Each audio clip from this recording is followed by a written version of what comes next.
बच्चों, आज हम लोग 12th क्लास की फिजिक्स में बहुविकल्प प्रश्नों का एक नए लेक्चर पढ़ने जा रहे हैं और आज हम लोग लेक्चर नंबर पढ़ेंगे 13 और आज जो क्वेश्चन पढ़ने जा रहे हैं वो इस प्रकार से हैं।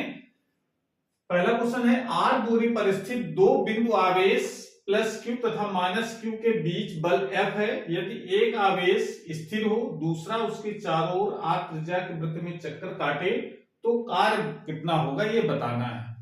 तो देखिए, जब कोई आवेश मान लेते हैं, सपोज दोनों में से कोई एक स्थिर है, एक चक्कर काट रहा है, तो इसका मतलब है जैसे मान लो प्लस क्यू आवेश हम यहाँ पर स्थिर कर दें तो इसके चारों ओर जो आवेश ये घूमेगा तो इस पर जो बल लगेगा वो किस तरफ लगेगा, अंदर की तरफ आकर्षण बल लगेगा।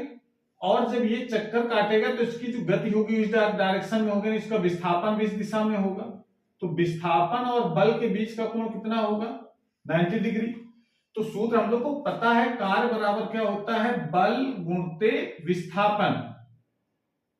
बल गुणते विस्थापन तो होता है, साथ में cos थीटा और ऐड होता है। तो cos थीटा यहाँ बल विस्थापन जो कुछ है उसमें आपको cos 90 और कर देना है। cos 90 का मान हमको पता है कितना होता है, 0। तो कार्य कितना आ जाएगा, 0 के बराबर। यानी बल गुणते विस्थापन, यानी जो कार्य होता है वो बल की दिशा में विस्थापन होता है। बल तो लग रहा है केंद्र की ओर, विस्थापन हो रहा है उसके लंबवत। तो जब कोण 90 डिग्री होगा तो Fs cos थीटा जो फार्मूला होता है उसके हिसाब से cos 90 जब रखेंगे तो कार्य कितना आ जाएगा, 0। तो इसका सीधा सा ऑप्शन कौन सही हो जाएगा, फोर्थ वाला ऑप्शन सही हो जाएगा। ठीक है, अगला क्वेश्चन है, L लंबाई के एक स्टील के छड़ का चुंबकीय आघूर्ण m है, इसे एक वृत्ताकार चाप में मोड़ा जाता है तो नया चुंबकीय आघूर्ण कितना होगा। तो देखिए, इसमें जब तार सीधा है जिसकी लंबाई कह रहा है L है, तो अगर मान लेते हैं इस क्षणों की जो ध्रुव प्रबलता है वो है m मान लेते हैं, तो इसका जो चुंबकीय आघूर्ण फॉर्मूला क्या होता है, ध्रुव प्रबलता इन स्मॉल m लिख रहा है ध्रुव प्रबलता को, और इनटू उनके बीच की ध्रुवों के बीच की दूरी कितनी है, L। तो चुंबकीय आघूर्ण m का मान m इंटू L लिख सकते हैं। m देखिए यहाँ पर m है चुंबकीय आघूर्ण और स्मॉल m है इसकी ध्रुवों की ध्रुव प्रबलता कहते हैं। ठीक है ना, पोल स्ट्रेंथ कहा जाता है इंग्लिश में। जैसे विद्युत द्विध्रुव होता है कि आवेश तथा उनके बीच की दूरी, ऐसे यहाँ ध्रुव प्रबलता था उनके बीच की दूरी को कहते हैं चुंबकीय आघूर्ण। ठीक है, तो अब ये क्वेश्चन कह रहा है कि अगर सीधा है L लंबाई का क्षण है तब तो m बराबर हम m small m into L लिख सकते हैं। जब इसको वृत्ताकार मार्ग में मोड़ा जाएगा, अर्धवृत्ताकार मार्ग में, तो इसकी जो त्रिज्या होगी वो हम मान लेते हैं r है। तो ये लंबाई हम किसके अलावा लिख सकते हैं, जरा देखो, थोड़ी जगह उसको सॉल्व करने का अभ्यास करना है आपको। इसका मतलब है कि जो अब नया जो चुंबकीय आघूर्ण होगा किसके बराबर होगा, अब ध्रुव कितनी दूर हो जाएंगे यहाँ, तो यह इसका मतलब m स्मॉल m जो ध्रुव प्रबलता है स्मॉल m इंटू उनके बीच की दूरी कितनी होगी, 2r। और ये भी r केंद्र का ये r है तो r कितना हो जाएगा, r की वैल्यू कितनी होगी ये ज्ञात करना है। तो सिंपल ये पता है कि जब r के बराबर मोड़ा जाए इसका पाई r जो होगा, त्रिज्या अगर r है तो पाई r किसके बराबर, l के बराबर होगा। तो r का मान किसके बराबर हो गया, l अपॉन पाई के। तो इसका मतलब m डैश का मान किसके बराबर हो जाएगा, small m into 2 into l upon pi. यानी सिंपली इसको क्या लिख सकते हैं, m डैश इक्वल टू लिख सकते हैं 2 अपॉन पाई ml। और ml किसके बराबर था, जिसकी जितनी पहले प्रबलता थी उसकी। इसका मतलब सिंपली क्या लिख सकते हैं हम लोग, m डैश इक्वल लिखा जा सकता है 2 अपॉन पाई और कैपिटल M। तो इसका मतलब नए ध्रुव प्रबलता, नया जो चुंबकीय आघूर्ण होगा किसके बराबर हो जाएगा, 2m अपॉन पाई के बराबर। तो इस प्रकार से हम इसको निकाल सकते हैं, 2m अपॉन पाई, इसका आंसर सही हो जाएगा। क्लियर हो गया।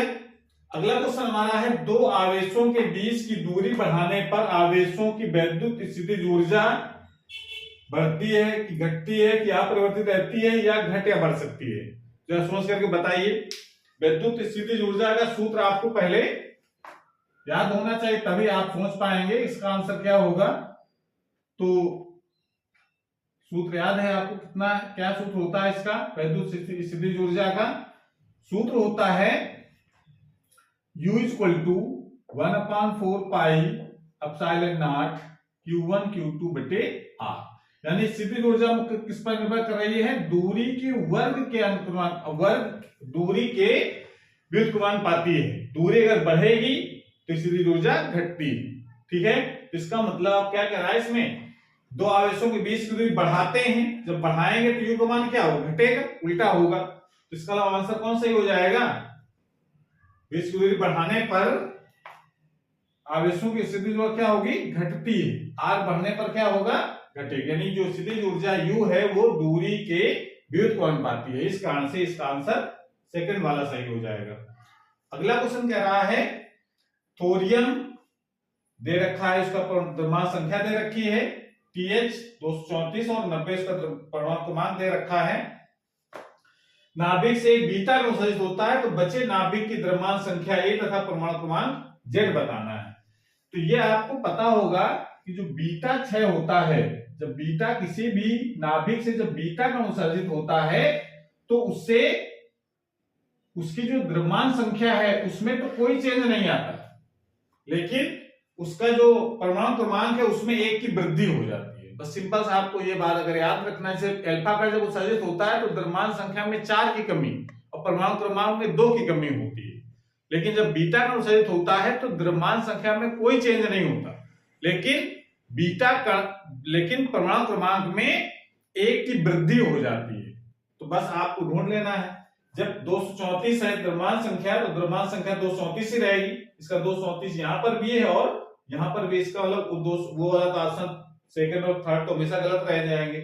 इसका ऑप्शन फर्स्ट सही हो सकता है, सेकंड सही हो सकता है, लेकिन जेड का मान बीटा का निकलेगा तो जेड क्या होगा, इससे एक ज्यादा हो जाएगा, यानी ज्यादा है मतलब 90 है तो कितना हो गया 91। इसका ऑप्शन इसका कौन सही हो गया, फर्स्ट वाला ऑप्शन सही हो जाएगा। और ये पता है जब हम रेडियो एक्टिविटी जब पढ़ते हैं तो इसका एग्जांपल जब पढ़ा जाता है बीटा क्षय का, तो उसमें जब थोरियम से एक अल्फा बीटा कण निकलता है, जो बीटा कण से अल्फा कण निकलता है, बीटा कण एक जो थोरियम होता है वो बीटा कण का ही उत्सर्जक होता है, जब यूरेनियम होता है वो अल्फा कण का उत्सर्जक होता है। ठीक है ना, तो जब बीटा कण निकलता है थोरियम से तो ये जो परमाणु क्रमांक लिखे हैं, A का मान 234 और Z का मान 91, इसका होता है, ये होता है प्रोटैक्टेनियम का, इसका होता है प्रोटैक्टेनियम, Pa इसका सिंबल होता है, और ये होता है 234 और 91। ये थोरियम से बीटा का निकलने के बाद ये नया जो नाभिक बनेगा वो कौन सा बनेगा, प्रोटैक्टेनियम 234 और 91। इसका ऑप्शन नंबर फर्स्ट सही हो जाएगा। और अगला क्वेश्चन है, ये जो म्यू नॉट एप्सिलॉन नॉट के घात 1/2 लिखा है, -1/2 घात का मान बताना है कितना होगा। तो इसके लिए आपको देखिए, अब दोनों के मान रख करके सॉल्व करोगे तो ये बहुत जटिल हो जाएगा। इसमें आपको एक संबंध आप याद कर रखा होगा, एक फार्मूला होता है mu not epsilon not is equal to होता है 1/c², या इसको अगर हम ऐसे लिख सकते हैं c is equal to 1/√μ naught epsilon naught, या इसको लिखा जा सकता है c is equal to mu not epsilon naught की घात -1/2 लिख सकते हैं ना। और c यहां पर क्या होता है, निर्वात में प्रकाश की चाल, तो इसका मतलब सीधे सीधे आप निर्वात प्रकाश की चाल कितनी होती, 3 × 10⁸ मीटर प्रति सेकंड होती है ना। तो इसका ऑप्शन नंबर तुरंत आपको एसिमेट्रिक कौन सा लगा देना है, 3 × 10⁸ गलत हो जाएगा, क्योंकि ये सेंटीमीटर पर सेकंड में इसके ऑप्शन दे रखे हैं। तो आप मीटर पर सेकंड को सेंटीमीटर से चेंज कर लेंगे तो कितना हो जाएगा, 3 × 10⁻10 हो जाएगा। 100 का इसमें और गुणा करेंगे 10⁻2 का, तो 10⁻2 गुणा करेंगे 3 × 10⁻10, तो इसका मतलब कितना आंसर सही होगा, 3 × 10⁻10 सेंटीमीटर पर सेकंड। तो ये आपको यूनिट भी ध्यान रखना है, तभी आप आंसर सही से दे पाएंगे। तो इस प्रकार से हम क्वेश्चन कर सकते हैं। अगली क्लास में लोग नए क्वेश्चनों के साथ आएंगे, तब तक पढ़ाई करते रहिए। All the very best.